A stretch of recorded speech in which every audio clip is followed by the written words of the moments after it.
My wife left with her guy friends on a vacation I planned for us, so I dumped her. Years later, she is back with a child and wants to get back together.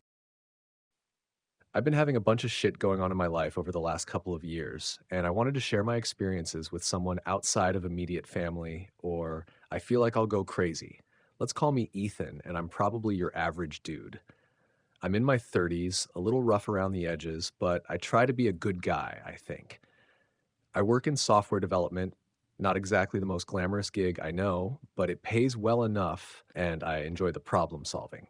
My wife, Lydia, she's in marketing, one of those social media coordinators who somehow always looks perfect in every photo. We met at this corporate networking event that I almost skipped because I'm not the mingle with strangers type, but there was free food, and at the time I was really into free food. I remember she walked up to me holding a glass of wine, laughing at something I can't even remember now, and we just clicked.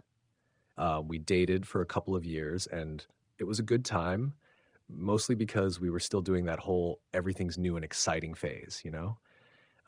Then we got married, and it was great, at least for the most part.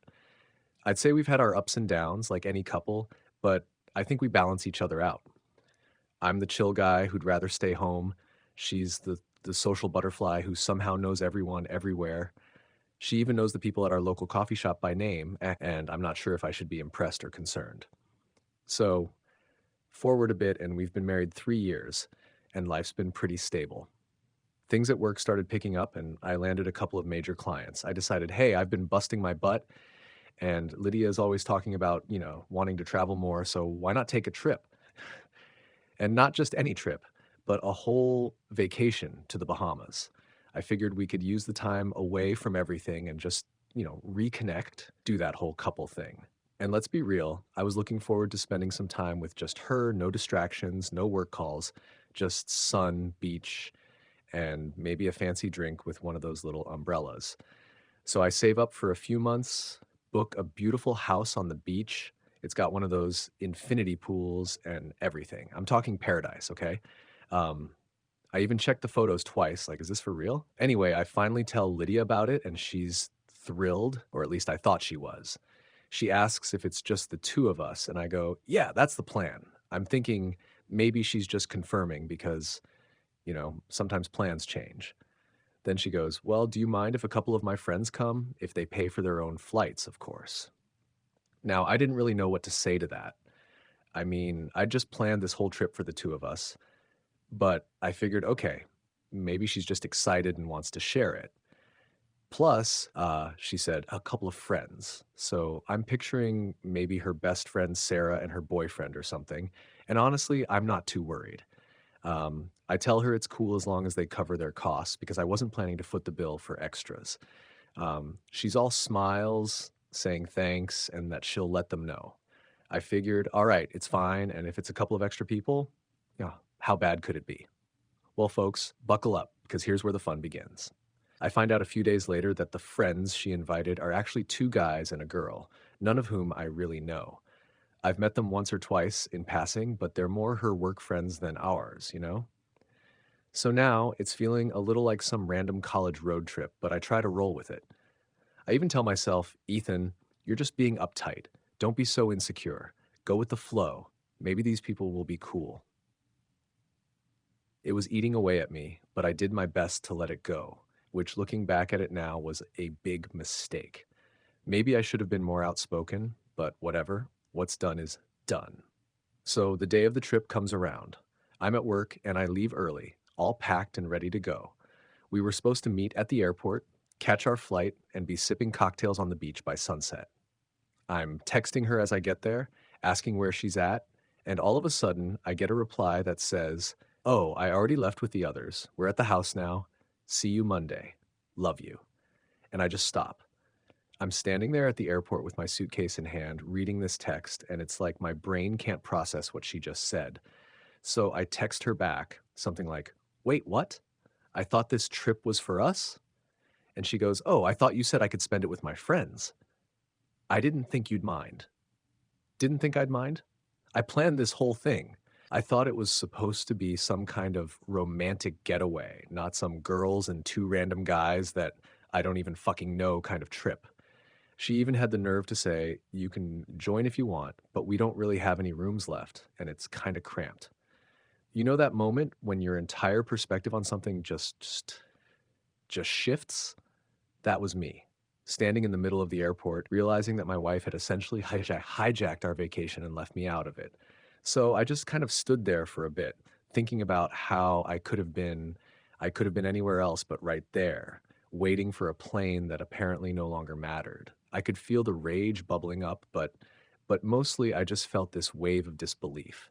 I mean, who does that? So I take a deep breath, I cancel my ticket, and I go back home. I spend the weekend just chilling, honestly.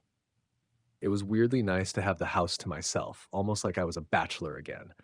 I caught up on some shows, ordered in some food, and basically just did all the stuff I probably wouldn't do if she were home. But as I'm sitting there, I start getting this idea. It's nothing crazy, but I'm thinking to myself, what if I take that refund from the plane ticket, maybe add a little extra and plan a new trip? But this time, I'll make sure it's something I actually want to do. No plus ones, no tag-alongs. Just me in the open road, maybe rent a motorcycle or something, and just go wherever the hell I want. Both Lydia and I got extra time off work for this vacation, so I might as well spend it.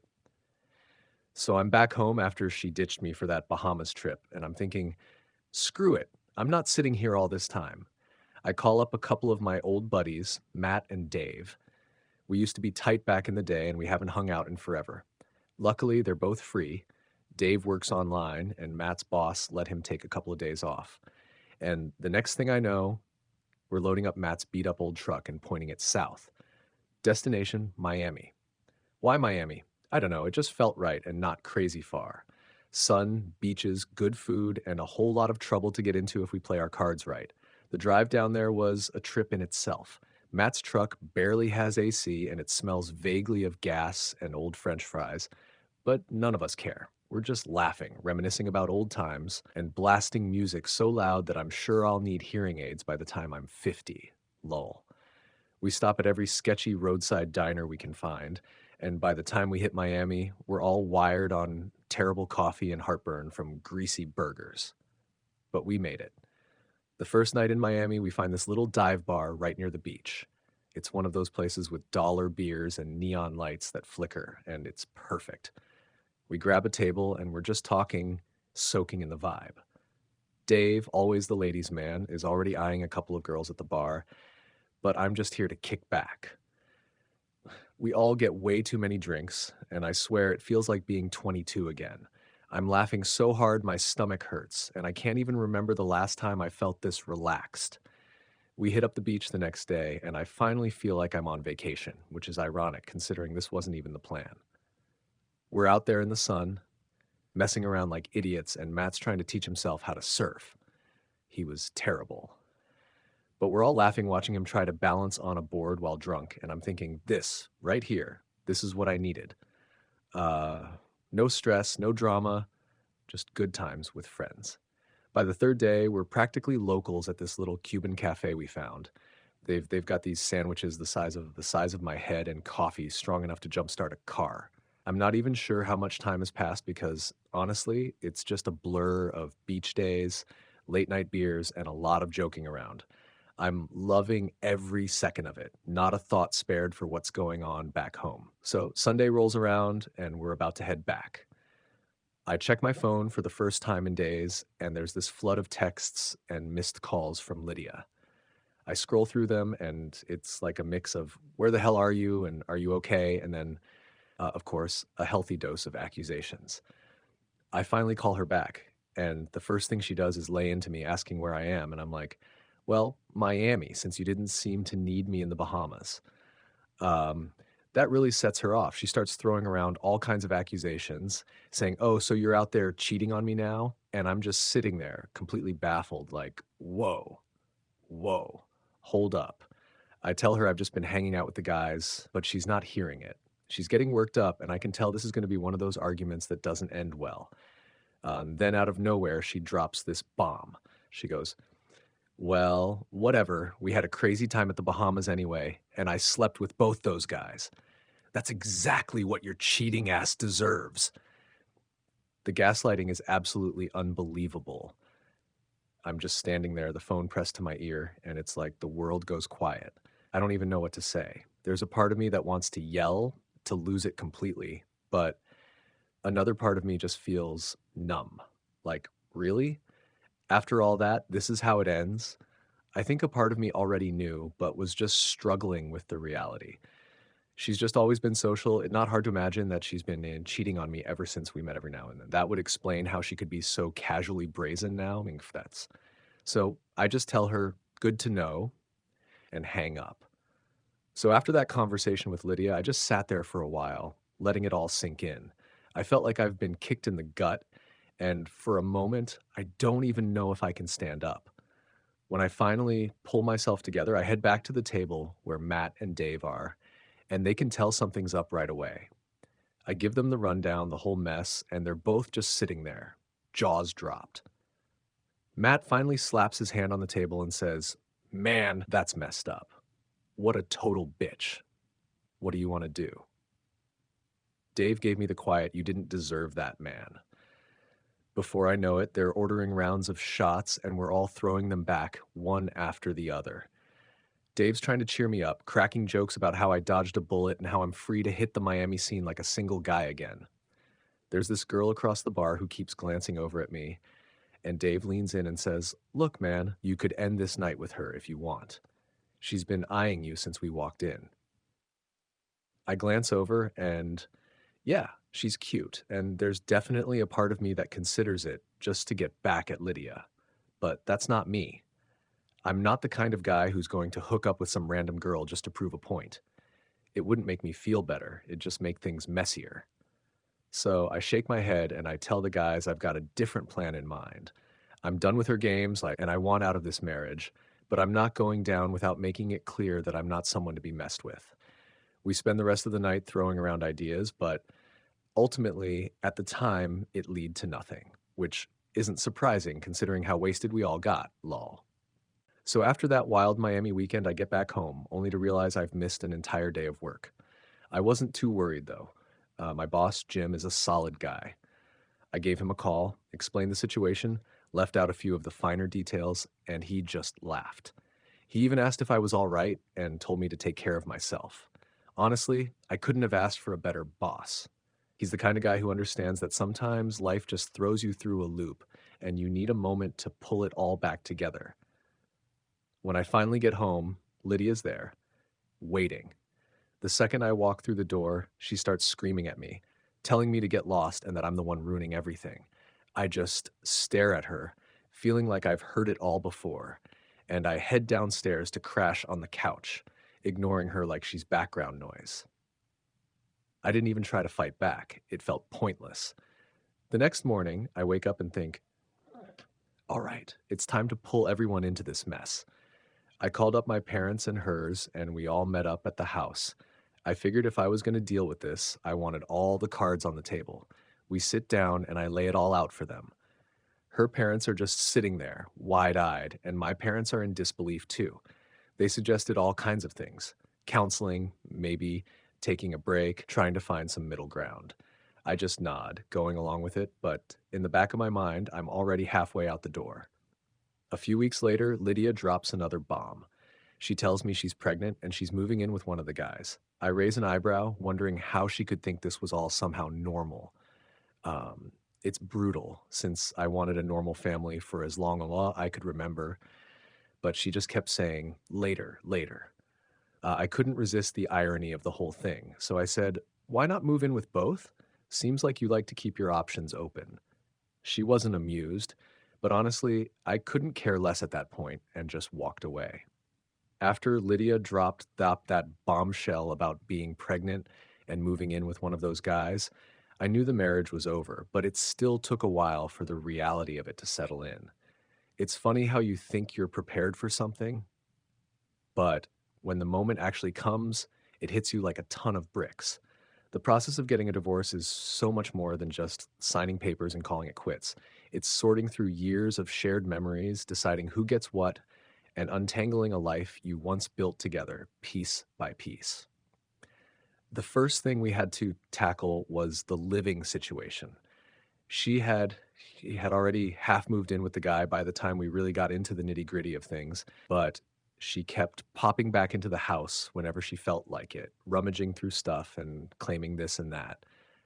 It was like having an unwelcome guest who used to know every corner of your world. Every time I'd see her there, it was this awkward, tense dance where we'd both avoid eye contact, pretending we were strangers in the same room. She started packing her things slowly, one box at a time, like she was savoring the last bits of control she had over the place. We'd argue over the most ridiculous things: the kitchen appliances, the bookshelf, even the damn bathroom rug. It wasn't about the stuff, it was about the principle. The injustice of it all was just eating away at me every time I even heard her voice. At one point, I remember she tried to take the blender, claiming she'd used it more. I almost laughed, thinking, really? This is what it's come to? In the end, I let her take most of it. I just didn't have it in me to fight over material things. She could have the blender, the toaster, and whatever else. I'd rather just start fresh without any reminders of her around. Um, then there were the documents, mountains of paperwork to go through, legalese that made head spin, and endless back and forth with lawyers. I'd never dealt with lawyers before, and let me tell you, they're a different breed. My lawyer was this no-nonsense woman who saw right through Lydia's games. One of my coworkers went through a messy divorce as well and recommended her, and I could afford her with my raise. She was all business, sharp as a tack, and she didn't put up with any BS. Lydia's lawyer, on the other hand, seemed like he'd rather be anywhere else. He was one of those types who looked like he'd just wandered in off the street, probably fresh out of law school, still wet behind the ears. It became clear pretty quickly that he wasn't up for a fight, which suited me just fine. The main sticking point was proving the infidelity. Luckily for me, Lydia wasn't exactly discreet. Between the texts, the receipts for hotel rooms, and her friends who couldn't keep a secret to save their lives, it was almost too easy. I didn't even have to dig for it. The evidence just fell into my lap. I handed everything over to my lawyer, and she did the rest. Watching Lydia try to wriggle her way out of it was almost comical.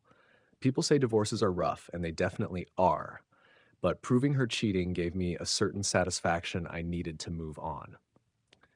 She kept saying it wasn't what it looked like, that she and the guys were just friends, that nothing really happened. But the facts were there, clear as day, and there was no arguing against it.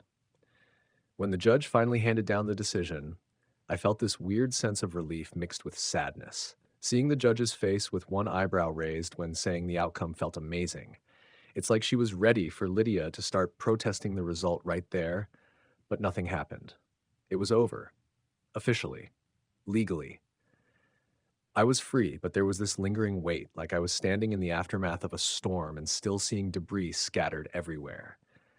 Lydia got her fair share, and I kept the house, which felt like the only win I had left, besides a certain personal satisfaction in knowing that she won't be back. She took off to her new place with the guy, and the first few weeks were just quiet, eerily so. Adjusting to living alone again was strange. I'd walk around the house and see empty spaces where her stuff used to be, like ghostly outlines of a life that once was. The first few nights, I'd catch myself expecting her to walk through the door, or I'd see something that reminded me of her. I started clearing out all the things she left behind, boxing them up and hauling them to Goodwill or tossing them out.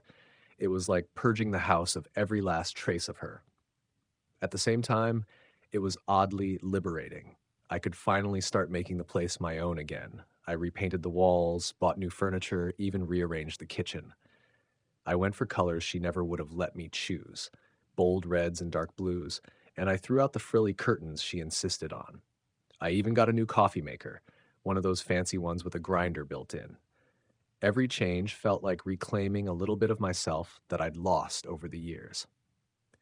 After the baby was born, I heard that Lydia's life seemed to spiral. She'd moved in with the guy, who I heard was hardly ever around. He'd come and go, and Lydia was left to juggle everything on her own.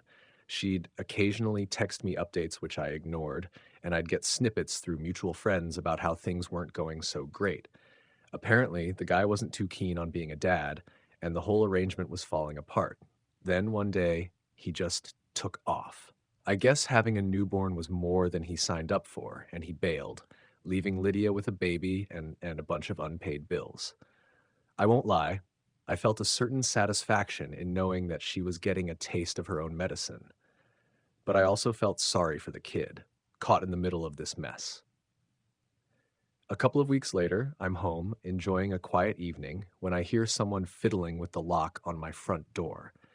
At first, I think I'm imagining it, but then I hear it again, like someone trying to get in with a key.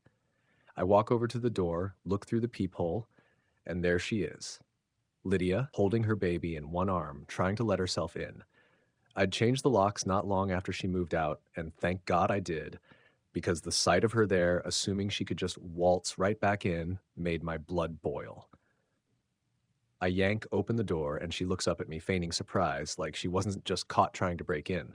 "Oh, hey, I thought I'd just stop by and catch up," she says, smiling like nothing's happened. I stare at her for a long moment, wondering how she has the nerve. And she's got this look on her face, this half-hearted attempt at charm, and it's almost funny. She even dressed up a little, put on some makeup, but it's painfully obvious she's trying too hard. She looks tired, worn down, and the baby in her arms is squirming and fussing. The whole scene would be funny if it wasn't so pathetic. "What are you doing here?" I ask, barely holding back my annoyance. She shrugs, like this is all perfectly normal, and says she just wanted to see how I was doing. She tries to flirt, flashing this smile that used to work on me, but now, with the baby in her arms and our history hanging in the air, it's laughable. I almost feel bad for her, standing there, clutching at the last straws of whatever connection she thinks we still have. The whole thing feels surreal. Here she is, trying to rekindle something that's long dead, with her child from another man as if that's going to somehow soften me up. I watch her struggle to keep up this charade, but all I see is the wreckage of her choices. She finally realizes she's not getting anywhere, and her smile fades, replaced by a look of desperation. It's clear she thought she could just walk back into my life and pick up where she left off. But that's not happening. I lean against the doorframe, arms crossed, and let her stumble through her excuses, her pleas. Eventually, I tell her, "You made your choice, and I've made mine. There's nothing left for you here." She opens her mouth like she's going to say something, but I don't give her the chance. I shut the door, leaving her on the other side, and I walk away, feeling nothing but relief. I want to tell you that it felt amazing, but to be honest, it took so much strength to do that. She destroyed me. But the girl that I fell in love with, who I married, was in front of me asking for help. I could have taken her back, but I think if I did, I'll lose myself forever. I can't quite explain it. Maybe you get it. I don't know. It hurts still, but I'll try to get past this. I blocked her on everything and trying to work a bit harder and spend more time with my friends. Um, Dave has been checking up on me, and we have plans to meet up this weekend. Thanks for listening, and if something else major happens, I'll let you know.